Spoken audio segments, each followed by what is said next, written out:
My name is Thomas Gallagher, but in here, in this concrete square that has smelled of cheap disinfectant and scrap iron for 5 decades, everyone just calls me Tommy. I am 78 years old, and as the hum of the fluorescent light above my head counts the seconds I have left, I stare at the peeling walls of this maximum security cell where I will take my final breath. I am not a free man looking back at the past. I am a life prisoner who hasn't seen the horizon since 1974, feeling the cold of the cement rise through my tired legs. My sentence was written on yellowed paper, but I signed the true conviction long before the judge ever struck his gavel. If you listen to me now, between the sound of the guard's boots and the silence of solitude, I will tell you how the pride you carry today can become your own cell. Most people who pass through this corridor believe that great tragedies are the fruits of monsters or evil plans. But the truth is much quieter and more terrifying. I am dying in here, with my lungs failing and a constant pain in my chest that the unit doctor says is the end of the line. And this has given me a clarity I didn't have in half a century of incarceration. I look at my trembling and stained hands, trying to remember the weight they had when they were young and covered in grease from the metalworks, before they destroyed everything I loved in 5 seconds of blind fury. I'm not here to ask for your pity, or to say the system is unfair. Justice was done in a way that took me decades to accept. What I bring is the weight of a wasted life, and the vision of how 3 small habits built this tomb. I was a laborer, a man with strong arms who spent 10 hours a day shaping steel at the metal factory in our old working-class neighborhood. In 1974, my life was simple, but it had a solid foundation that I, in my youthful arrogance, believed was absolutely unbreakable by any storm. I had a devoted wife who waited for me with a hot dinner and a little daughter, only 2 years old, who would run into my arms as soon as I crossed the front door. The smell of that time was machine oil, sawdust, and the cheap flower perfume she wore, a painful contrast to the smell of mold and chlorine that suffocates me today. I thought I was the master of my time, a 26-year-old with the strength of a bull and a guaranteed future. However, beneath this facade of normalcy and hard work, I carried a silent poison that I wrongly called honor, but which was merely flammable pride. I grew up in an environment where being a man meant never backing down, where accepting an insult without fighting back was considered a mark of cowardice that would stain the family name forever. I felt a sickly, visceral need to always have the last word in any argument, whether on the factory floor or in the bakery line, acting like a merciless judge. My colleagues said I had boiling blood in my veins, and I accepted that comment as a compliment, puffing out my chest with a satisfaction that now causes me deep nausea. I didn't realize that every aggressive response and every look of defiance were heavy bricks I was laying in the construction of my own prison. My daily life was marked by these small victories of ego that I considered fundamental to maintaining my position and respect among other men. If a driver cut me off in heavy Friday traffic, or if a stranger made a sarcastic comment at a counter, my instinct was to give the fellow an immediate lesson. I confused others' fear with true respect. believing that brute force was the only language the world respected in a blue-collar worker with no possessions. My wife, with her silent wisdom, often begged me to let the provocations pass, but I interpreted her concern as an affront to my masculinity. I lived in a state of constant alert, a short fuse ready to explode, never understanding that this defensive posture was, in fact, the ultimate trap I was setting for myself. It was a damp Friday night, the kind of night where the fatigue of the week at the factory weighs on your shoulders and patience is short. I was in the parking lot of a noisy diner, trying to maneuver my car into a spot I considered mine by right of arrival. A younger driver, in a loud sports car, cut across my path and stole the space with a sneering smile on his face. The insult shouted through his open window was the spark that found the fuel of my pride accumulated over the years. I could have just huffed, looked for another spot, and headed home to kiss my 2-year-old daughter who was waiting for me. But my first toxic habit, that of never backing down from a cheap provocation, took absolute control of my body and mind at that exact fateful instant. I turned off the engine with a jolt and got out of the car, moved by an impulsive fury that I, at the time, wrongly called manly courage. The yellow, failing light of the lamppost created long, distorted shadows on the wet asphalt as I walked toward the man. My hands, still marked by the black grease of the metalworks, were clenched into fists so tight the knuckles whitened under my sweaty skin.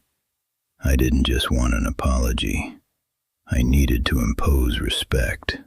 I needed to show that no one walked over Thomas Gallagher with impunity. The other man got out of the vehicle laughing, not knowing he was facing a time bomb about to detonate. I ignored the chill down my spine and the voice of reason screaming for me to stop, focused only on the sickly need to teach the stranger a final lesson. The argument escalated in seconds, a whirlwind of insults and pointed fingers under the flickering, uncertain glow of that street lamp.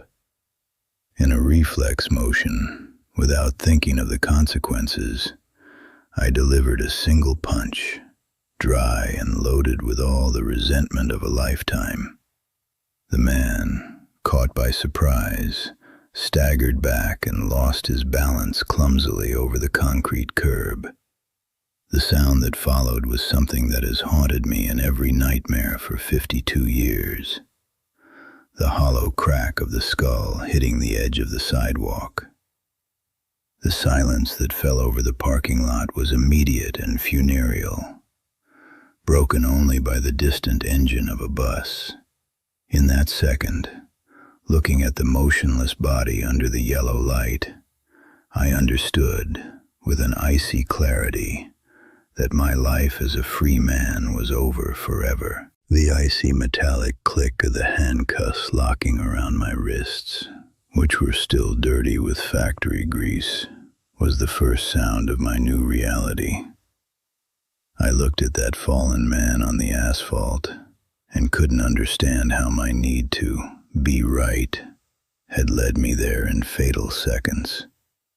At the station, the freezing temperature of the metal bench in the precinct's booking cell seemed to pierce my bones, while the smell of reheated coffee and cheap cigarettes from the officers filled the stagnant air.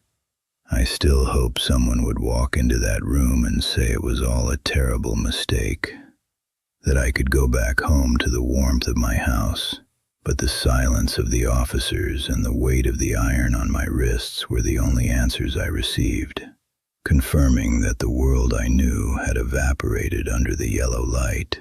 The trial passed before my eyes like an incomprehensible blur, a succession of serious faces, cold legal terms, and my wife's muffled crying in the back row. I saw my young daughter on her lap, not understanding that that man in a cheap suit at the defendant's table was the father who would never tuck her in again or see her grow up.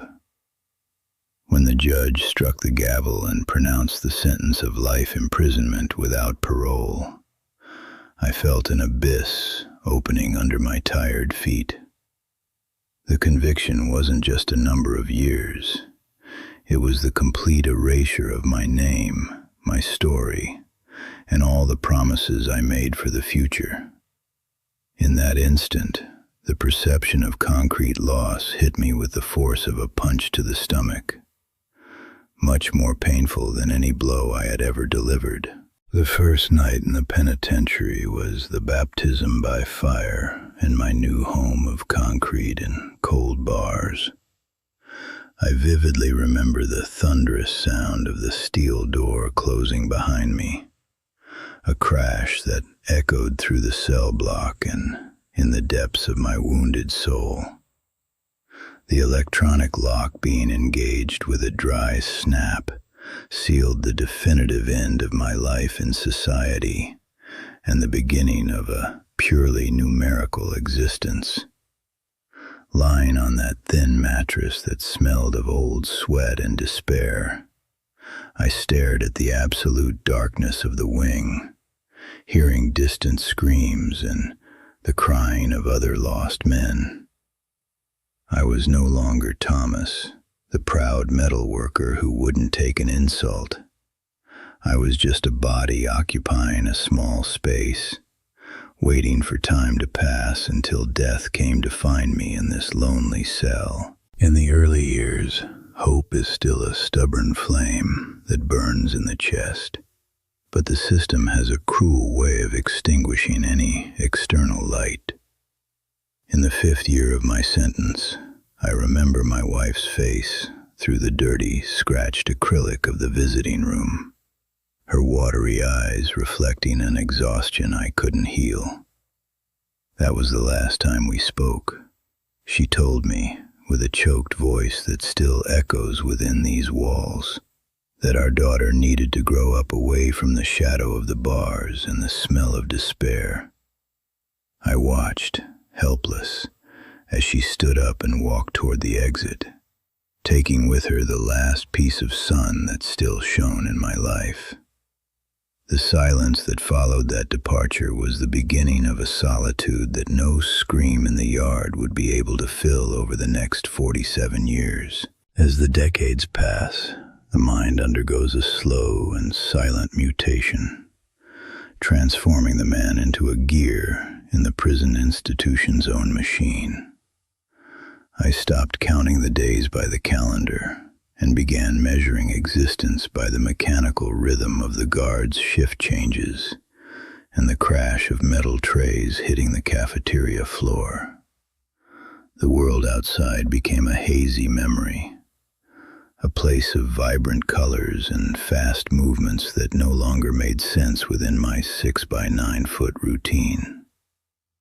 I forgot the sound of the wind in the trees and the rhythm of a normal workday, replacing them with the obsessive counting of cells and the eternal hum of the wing's lamps.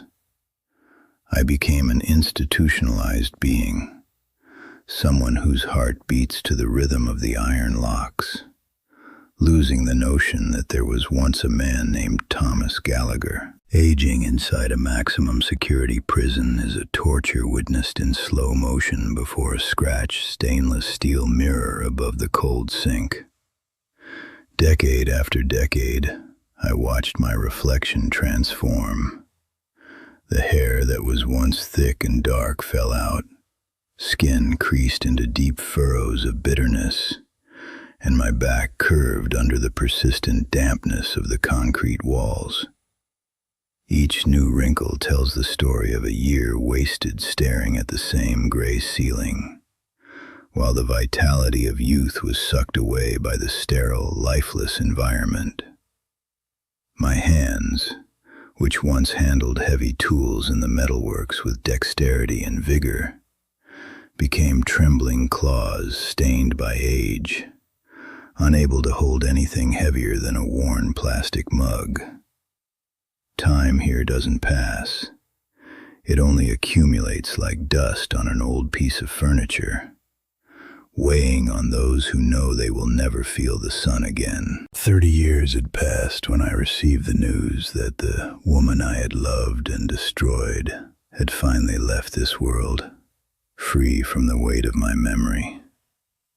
A hurried and indifferent guard tossed a scrap of brown paper through the bars, a dry note informing me of her passing in a city I barely recognized by name.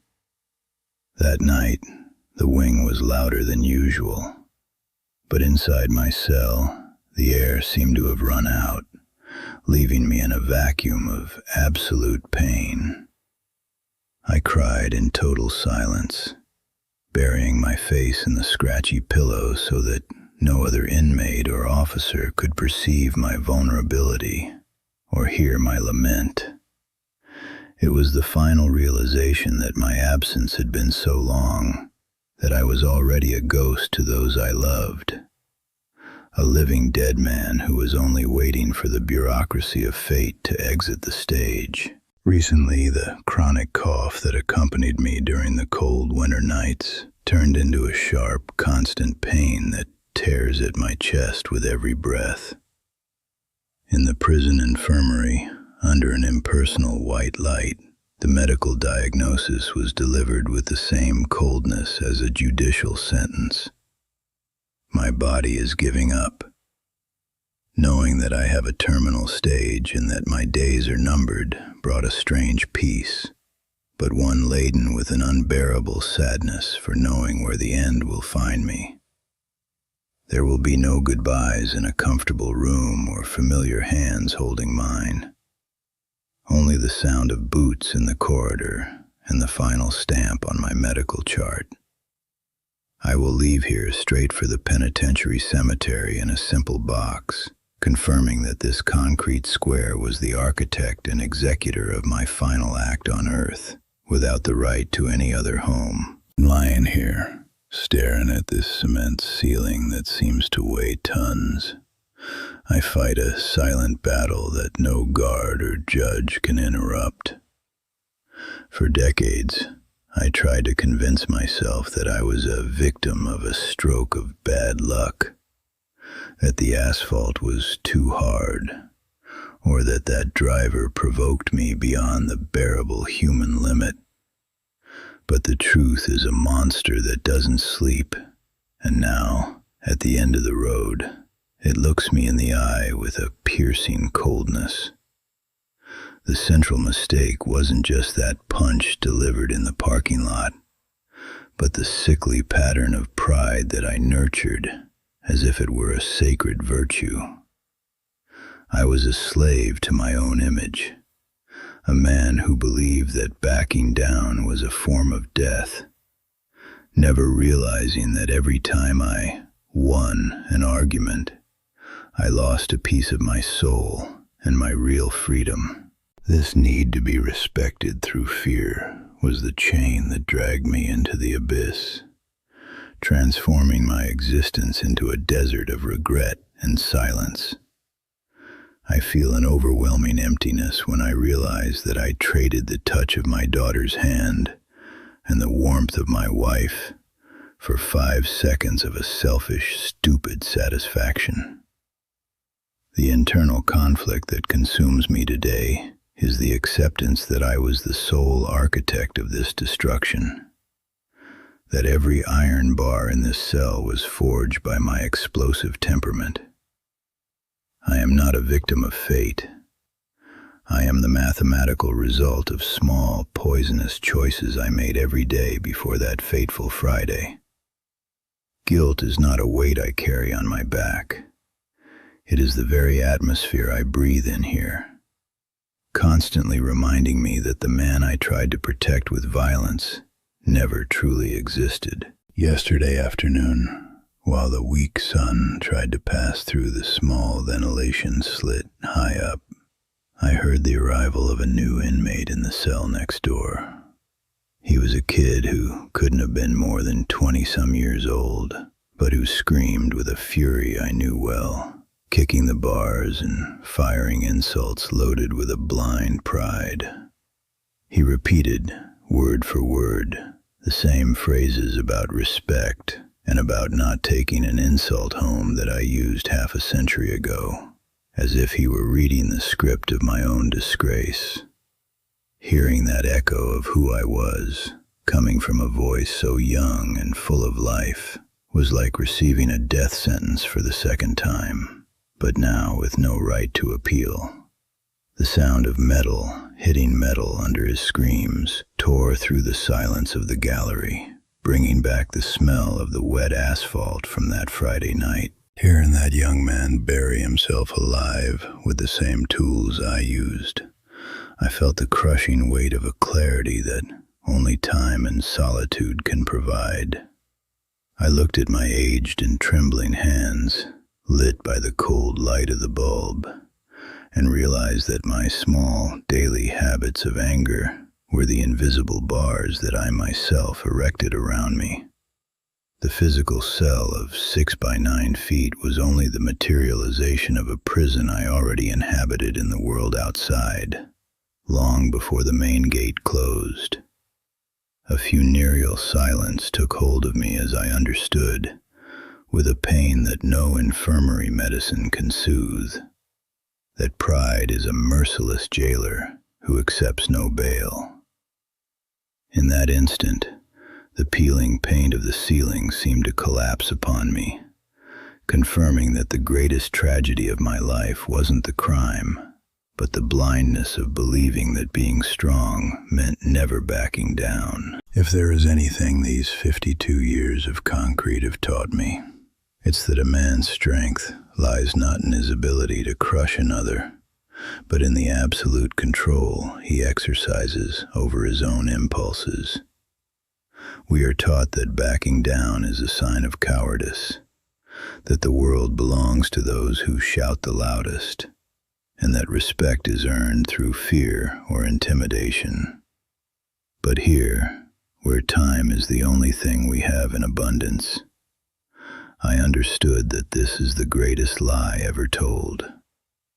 True courage lies in swallowing one's pride, in taking a step back when the blood boils, and in ignoring the voice of the ego that demands immediate satisfaction.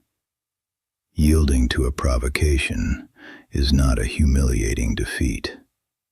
It is the only way to ensure you will have the right to see the sun rise in absolute freedom tomorrow. You need to understand that your freedom is not taken away all at once by a cruel fate, but is eroded daily by the small habits of reactivity that you cultivate as if they were harmless. Every time you choose anger over patience or arrogance over humility, you are laying another brick in the wall that may one day surround your entire existence. Flammable pride is a fire that first consumes the one who carries it in his chest, leaving only the ashes of regret and a solitude that no late apology can remedy.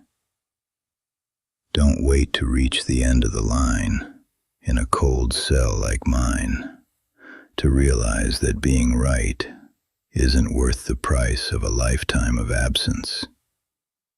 Learn to let go of the ropes of your own fury before they turn into indestructible chains that will pin you to the floor of an abyss. I see you, there on the other side, perhaps annoyed by a comment on the internet, by being cut off in traffic, or by a poorly spoken word inside your home.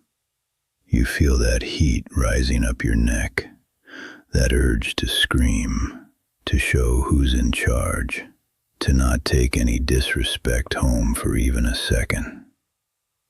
But listen closely to the voice of a man who has nothing to lose. This small habit of yours of wanting to win every argument is the short fuse on a bomb that can detonate at any moment. You believe you are defending your honor, but you are just digging a hole where your entire story and the story of those you love will fit.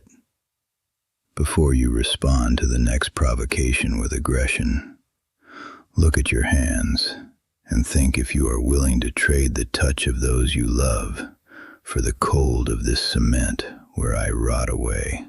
My words are all that remains of a life that could have been immense, but was suffocated by a punch in a parking space.